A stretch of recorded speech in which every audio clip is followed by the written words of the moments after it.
Hello students, today we are going to see one more thing about the determinants.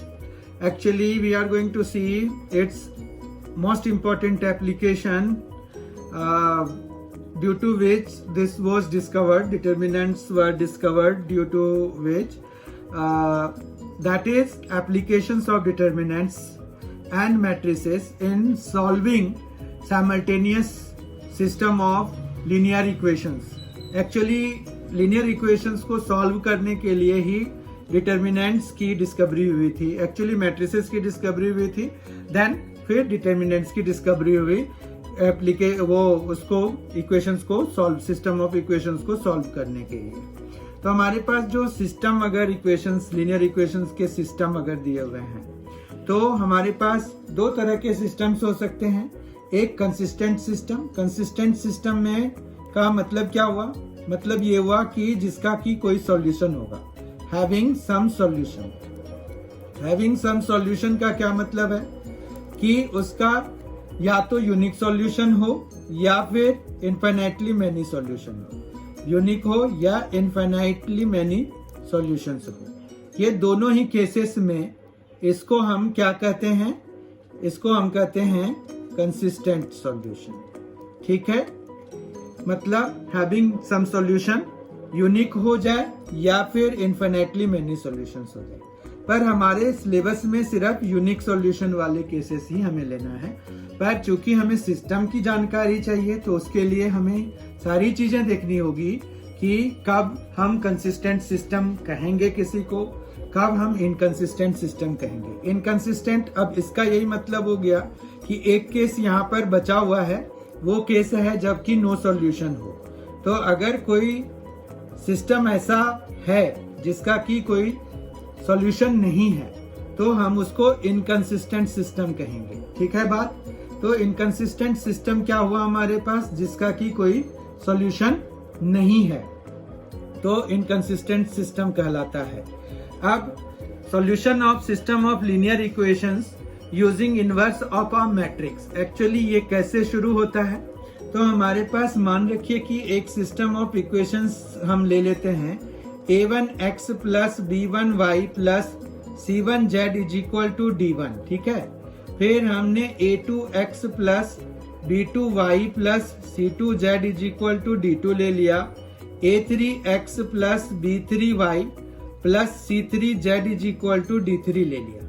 इसको जब आप matrix notation में लिखेंगे तो it will be like a1, a2, a3, b1, b2, b3, c1, c2, c3 और फिर यहाँ पर x, y, z और इज इक्वल टू यहाँ पर आ जाएगा d1, d2 और d3। ठीक है, इतना समझ में आ गया आपको। फिर अगर हम इस वाले मैट्रिक्स को a लिख दें और इसको x लिख दें और इसको b लिख दें, तो हमारे पास ये जो सिस्टम है इसको अगर हम थोड़ा पास ला के लिखें तो ये ax is equal to b हो जाएगा। यहाँ पर a जो है क्या है, ये a जो है कोएफिशिएंट मैट्रिक्स हम लिख सकते हैं, कोएफिशिएंट मैट्रिक्स हम लिखते हैं इसको। फिर हमारे पास x जो है वो क्या है, वो है हमारा वेरिएबल मैट्रिक्स। ठीक है, तो वेरिएबल मैट्रिक्स हम लिख देते हैं और b जो है हमारा वो है सॉल्यूशन मैट्रिक्स। तो ये सॉल्यूशन मैट्रिक्स भी हमने लिख दिया।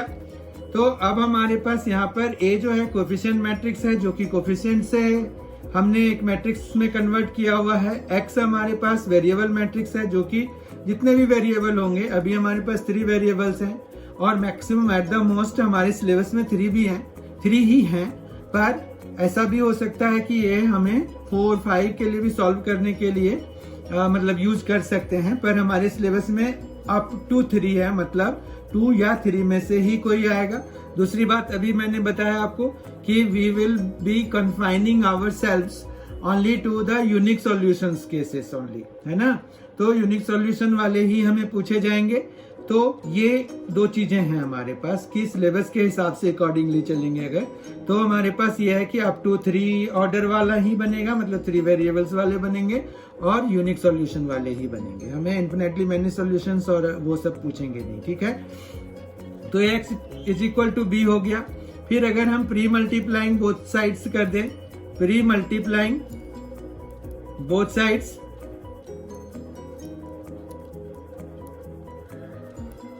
बाय ए इनवर्स, तो V ऑप्टेन, तो हमें क्या मिलेगा, A inverse is equal to A inverse AX is equal to A inverse into B मिलेगा।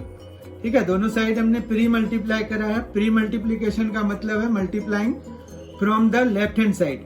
अब ये I हो गया, ये X हो गया, क्योंकि A इनवर्स इंटू A जो है I के बराबर होता है, A इनवर्स इंटू B हो गया, और I इंटू X क्या हो जाता है, X हो जाता है। तो इस तरह से हमें अगर किसी सिस्टम का सॉल्यूशन निकालना है तो हम अगर A इनवर्स इंटू B करा दें, मतलब जो कोफिशिएंट मैट्रिक्स हमने निकाला था उसका इनवर्स निकाल दें और उसको हम सॉल्यूशन मैट्रिक्स के साथ मल्टीप्लाई करा दें from the left hand side, तो हमें जो आंसर मिलेगा वो हम फिर एक्स वाई जेड या जितने भी वेरिएबल है, एक्स वाई भी होंगे, तो मतलब हम वेरिएबल्स की वैल्यूज निकाल सकते हैं, मतलब हम सॉल्यूशन निकाल सकते हैं given system of linear equations का। तो यहाँ पर हमने अभी सीख लिया कि solution of system of linear equations हम कैसे निकालते हैं। आइए अब थोड़ा हम कंडीशन फॉर कंसिस्टेंसी भी देख लेते हैं। कंडीशन फॉर कंसिस्टेंसी में क्या होगा, कंडीशन फॉर कंसिस्टेंसी, ठीक है, मतलब कंसिस्टेंसी तो हमने देख लिया कि क्या होता है। कंसिस्टेंसी, कंडीशन फॉर कंसिस्टेंसी हमें जो है देखना है, तो कंडीशन फॉर कंसिस्टेंसी में हमने देखा कि कंसिस्टेंसी मतलब होता है कि सॉल्यूशन है अगर तो वो कंसिस्टेंट कहलाते हैं, नहीं तो वो इनकंसिस्टेंट कहलाते हैं। ठीक बात है। तो हमारे पास यहाँ पर कंसिस्टेंसी में दो चीजें आएंगी, यूनिक सॉल्यूशन आएगा। तो यूनिक सॉल्यूशन किसी भी सिस्टम का कब होगा, तो यूनिक सॉल्यूशन किसी भी सिस्टम का तब होगा जब हमारे पास डिटर्मिनेंट जो आया है कोफिशिएंट मैट्रिक्स का, कोफिशिएंट मैट्रिक्स के लिए जो हम डिटर्मिनेंट की वैल्यू निकालेंगे, अगर वो नॉट इक्वल टू 0 है तो वो यूनिक सॉल्यूशन आएगा। ठीक है। फिर दूसरा हमारे पास है कि ऐसा हो सकता है कि हमारे पास डिटर्मिनेंट A जो है वो 0 के बराबर हो जाए, तो इसका सीधा मतलब ये नहीं होगा कि वो जो है सिस्टम इनकंसिस्टेंट हो गया।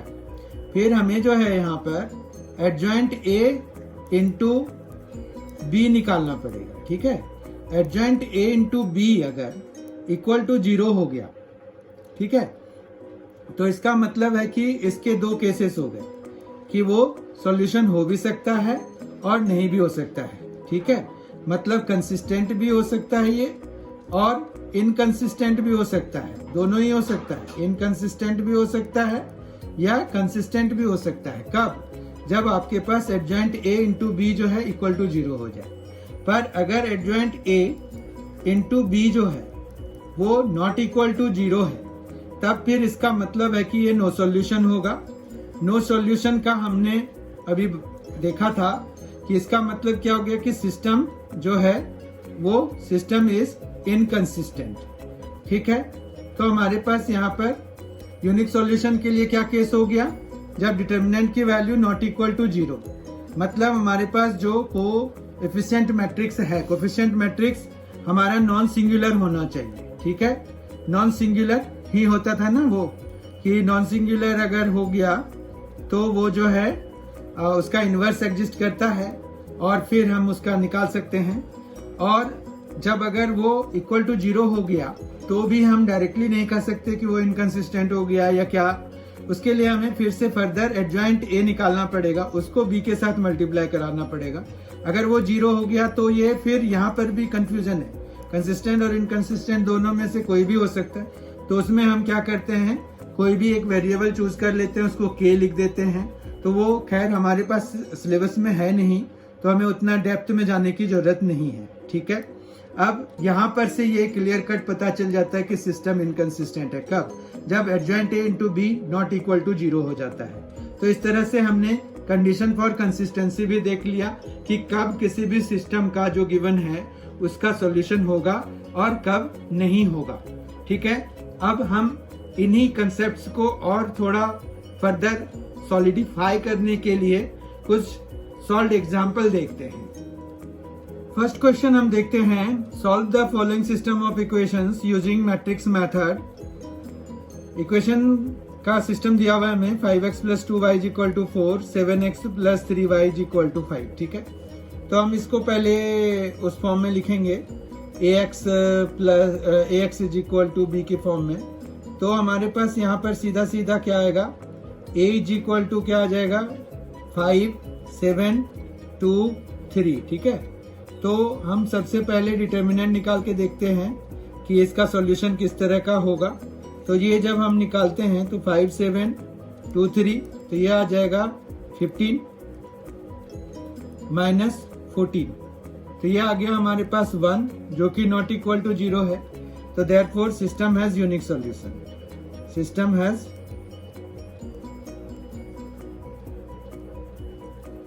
यूनिक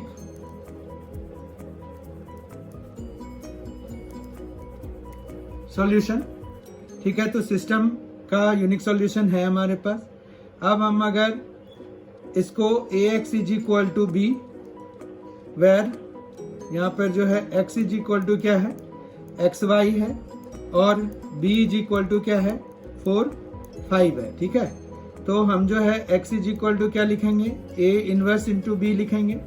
अब a इनवर्स इंटू b लिखेंगे और यहाँ पर xy a इनवर्स के लिए हम क्या करते हैं, एडजॉइंट। तो हम एडजॉइंट यहाँ पर शॉर्टकट मेथड से भी निकाल सकते हैं। आपको बताया था इन दोनों के पोजीशंस को हम चेंज कर देते हैं, तो ये 3, 5। इन दोनों के साइंस को हम चेंज कर देते हैं, तो -2, -7। तो यही हमारा इनवर्स आ गया और हमने इसके डिटर्मिनेंट से डिवाइड कर दिया जो कि 1 ही है। और फिर हमारे पास यहाँ पर 4 और यहाँ पर 5 है। तो इस तरह से हम 3 - 7 - 2, 5 और इनटू में 4, 5 गेट कर लेते हैं। तो ये जो है अब मल्टीप्लाई करा देते हैं, तो यहाँ पर क्या आ जाएगा 12 - 10, यहाँ पर आ जाएगा -28 और +25। तो इस तरह से हमारे पास यहाँ पर कितना आया, 2 आया और इधर -3 आया। ठीक है, तो अगर आप इससे इक्वेट कराते हैं तो हमारे पास यहाँ पर क्या आ जाएगा, x = 2 और y = -3। अब अगर हमें ये चेक करना है कि हमारा ये जो x = 2 और y = -3 सही आया है कि नहीं, तो x की जगह पे 2 और y की जगह पे -3 डालिए यहाँ पर। तो 5 2 = 10 और -3 जब डालेंगे तो -6, 10 - 6 = 4। तो क्लियर है, ये सही है। फिर यहाँ पर 7 2 = 14 और 3 3 = 9। तो 14 - 9 तो कितना आ जाता है, 5 आ जाता है। तो यानी कि हमारा जो आंसर आया है वो सही है। ठीक है, तो इस तरह से हमने इसका सॉल्यूशन यूजिंग मैट्रिक्स मेथड निकाल लिया। क्वेश्चन 2 है आज के लिए, solve the following linear equations using matrix method. इसमें हमने 3 वेरिएबल्स वाला है दिया हुआ, इसको सॉल्व करना है। तो यहाँ पर हम सीधा सीधा हेयर a = जो कोएफिशिएंट मैट्रिक्स है वो निकाल लेते हैं, 1 3 2, फिर है -1 4 -1 2 -5 और 3। ठीक है, फिर हम यहाँ पर क्या करेंगे, डिटर्मिनेंट की वैल्यू निकालेंगे। डिटर्मिनेंट हमारे पास आ जाएगा 1 12 - 5, फिर -+1, फिर यहाँ पर 9 -+10 हो जाएगा। ये 3 3 = 9 और ये +10 हो जाएगा। फिर +2 इंटू यहाँ पर -3 और -8। ठीक है, इतना समझ में आ गया आपको। तो ये कितना आ जाएगा, 12 - 5 तो 7, ये आ जाएगा 19 और ये आ जाएगा -22। तो ये कितना आ जाएगा, 7 - 3 तो 4 हो गया। तो यहाँ पर आ जाएगा आपके पास, ये नॉट इक्वल टू 0 है। तो therefore system has unique solution. ठीक है, सिस्टम हैज यूनिक सॉल्यूशन, इसका यूनिक सॉल्यूशन है। अब जो है हमें उस यूनिक सॉल्यूशन को निकालने का प्रयास करना है। तो उसके लिए हम क्या करेंगे, यहाँ पर हम पहले a इनवर्स निकालेंगे। a इनवर्स के लिए हमारे पास m11 कितना हो जाएगा, m11 हो जाएगा 12 माइनस ये 12 प्लस 5 तो 17 हो जाएगा। 12 - 5 तो ये कितना हो जाएगा, 12 - 5 तो 7 हो जाएगा। फिर हमारे पास M12 देखिए कितना हो जाएगा, M12 हो जाएगा 9 प्लस 10 तो 19 हो जाएगा। फिर M13 कितना हो जाएगा, वो हो जाएगा -3 -8 तो -3 -8 -3 -8 हो जाएगा -11, ठीक है। फिर M21 कितना हो जाएगा, ये हो जाएगा -3 और +2 तो -1। M22 हो जाएगा हमारे पास 3 -4 तो -1। फिर M23 हो जाएगा -1 +2 तो 1। फिर हमारे पास M31 हो जाएगा 5 -8 तो -3। फिर M32 हो जाएगा हमारे पास -5 -6 तो -11 और M33 हो जाएगा 4 + 3 7, ठीक है। अब हम इनके कोफैक्टर्स लिख देते हैं।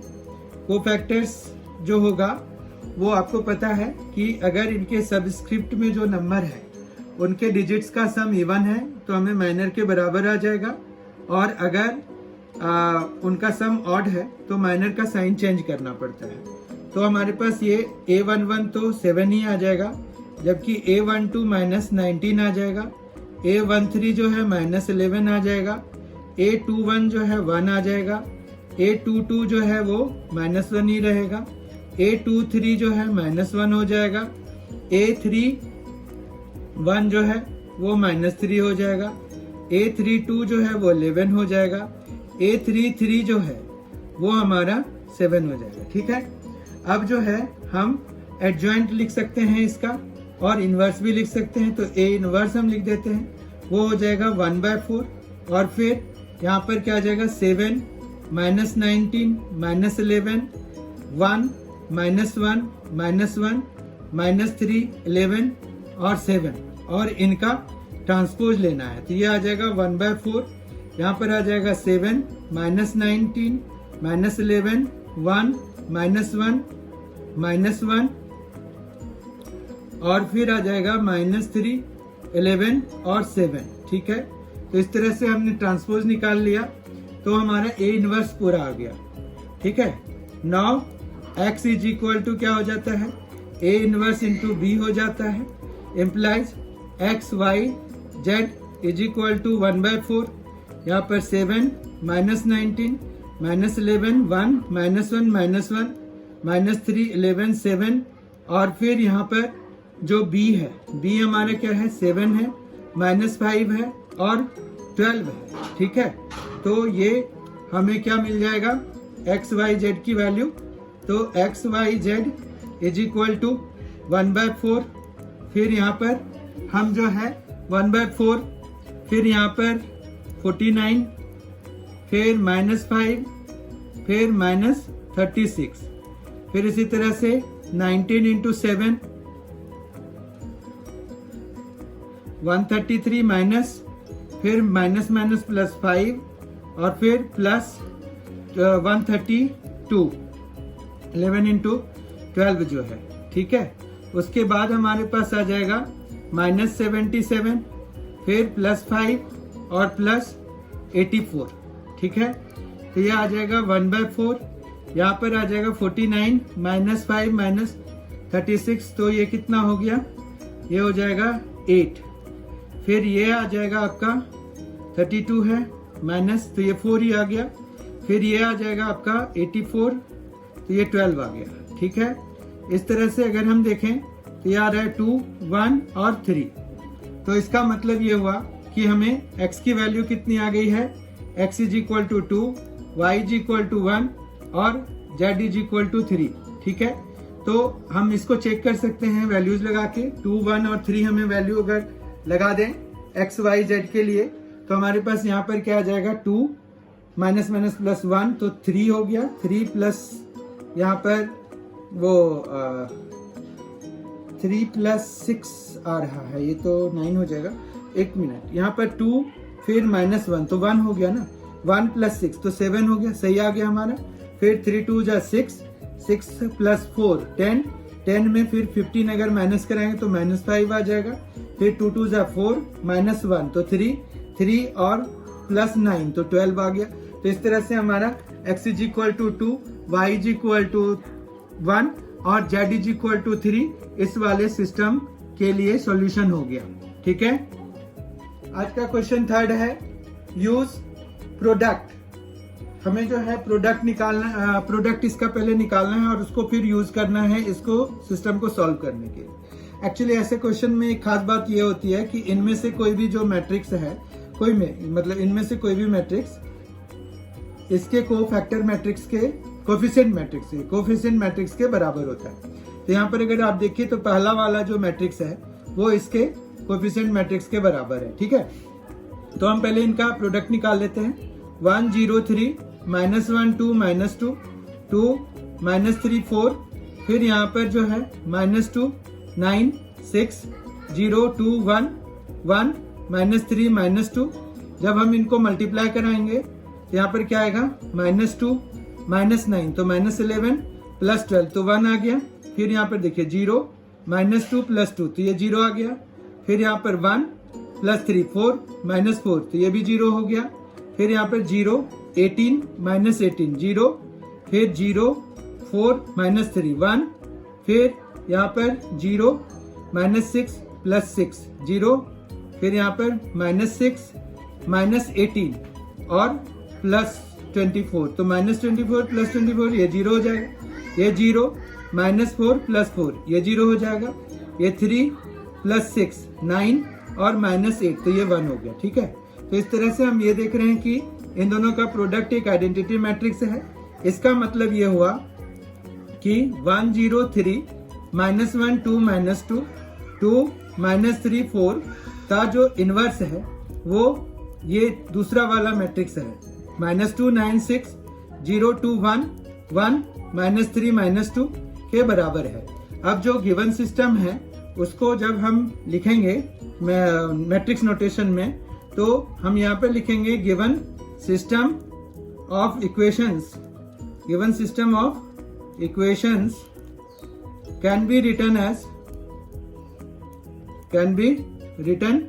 एज यहाँ पर क्या हम लिख सकते हैं, ये लिख सकते हैं 1 -1 2 0 2 -3 3 -2 4 इंटू x y z और ये इक्वल टू हो जाएगा 1 1 2। ठीक है, इतना समझ में आ गया।